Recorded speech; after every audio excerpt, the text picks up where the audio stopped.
Hello, everybody. I'm a practicing therapist and I'm also a doctoral student of psychology. Today, I want to talk about why do some avoidants avoid touch.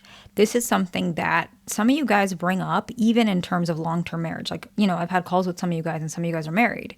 And still, this is an issue that you're having. In sessions with patients, a lot of times, especially in like couples therapy, we can kind of explore where this is coming from and the narratives behind physical touch for avoidance. Now, there are two versions that I see.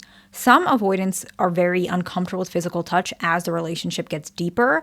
It's because they kind of default to their natural self and basically avoiding physical touch in almost all ways, which can even mean like pulling away in intimacy. And there's another version that I see where they are comfortable with physical touch only during intimacy. And then outside of intimacy, it's not happening. And they come from a little bit of two different places, but overall it has the same version. I'll put it more like this. The feelings associated with are similar, but the techniques to resolve it is a little bit different, is a much better way to put it.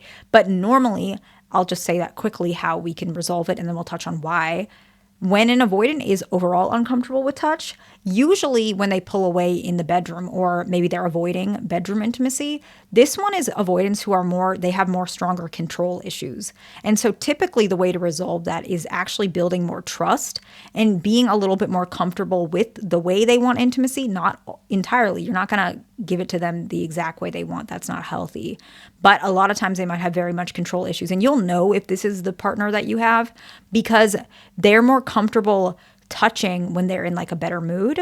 They're more comfortable if they're like, maybe if you're not doing anything, they might be more comfortable touching you. Not that it's not consensual. That's not what I'm saying. But maybe you're not asking for it. You're just kind of relaxing or being in a good mood, or you're maybe happy. Typically, that's when they might be more comfortable, and it's built over time. So what you see is in the beginning of the relationship, there's that physical touch, and then it dips, and then it builds up slowly, but much more foundational. And unfortunately, you will also see these types of individuals. They're very specific about the bedroom. They might even say they're specific. And if it's a female avoidant, it might be to the point where they're very uncomfortable with certain mechanics to which they're very rigid. So it's actually hard to have intimacy with them because they're tightening their muscle, for example. And so if that's that avoidant, you'll know it's more of a control issue. The other type of avoidant is where they're more comfortable with physical intimacy, but not really comfortable with touch outside of the bedroom. This is a little bit more common with fearful avoidance, but it can still happen with both. And usually the reason why is because they associate physical intimacy as a safe space where they can be physical because they don't have to think of their emotions. They can just think of the mechanics and the actual physical feelings, not the emotions attached to it. And these ones are not more common with control issues, but usually this one is a type of avoidant where they are out of your life and in your life, back and forth. Sometimes, and I know this might be triggering for some people, but some avoidants where they have like a long-term affair and you're the affair partner, they fit more in this category where they can be physically intimate, but they're also engaged, like they're also married or in a relationship. And I'm not judging relationships like that. I'm just trying to help people. It's not my place to judge if I'm trying to help, but I'm not going to speak much on it. But if you guys have a situation like that, we can talk about that in session, and that's pinned in the comments because I'm not going to judge you. I want to help you, whichever side you're on, whether you're the person who's married to an avoidant or that you're the affair partner of an avoidant, because it does happen. It's not as common, but it does. And so why do avoidants avoid touch? The first one is they fear getting too attached. And so if they're open to you and they're showing all their true colors and they are touching you and they're loving you, etc., they feel attached to you. That's scary for them. And by them being attached, they can risk all of their fears, including being weak, but they are afraid of getting attached to you. The second one is their parents were not affectionate. So really, they're just not familiar with the benefits of being attached. I've had some patients that they're like, I don't really feel anything. I don't really feel comfortable with this. They might even say something like, I don't really see the reason. Like they would actually genuinely ask me, what is the point of being like affectionate? What does it do? And there is science behind it. But a lot of times the science is not what they're looking for. They're actually asking like a tangible reason. Does it do something for me? Does it give me an actual tangible output? And oftentimes the answer is it really does depend. But specifically for like a case, if they say, what's the point in hugging my wife? One of the tangible reasons is, well, she knows that you care about her. Well, it helps you to be more engaged with your own feelings. It helps you to be more comfortable in uncertainty. A lot of times you don't want physical touch because it's easier to control when no one is touching you. So it depends on the case, but you guys can try that one if you want, if that's something you feel like could fit.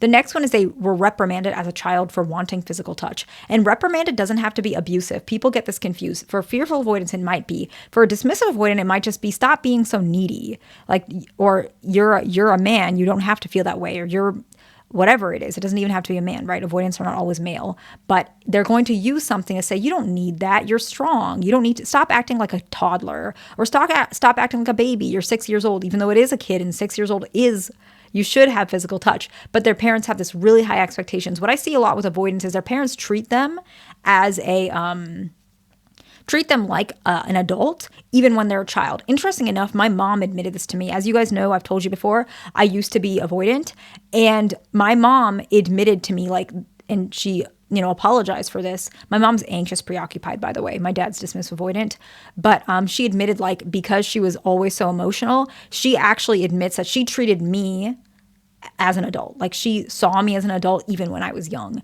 And she admitted that she had those expectations, and she apologized because she realized that that's partly why I ended up the way that I was, and I've changed. And for fearful avoidance, what we can see is actually, which is different from my case, but I've had patients who are fearful avoidance. They have actually been abused for asking for physical touch. Like, they've actually been physically reprimanded, just as I mentioned.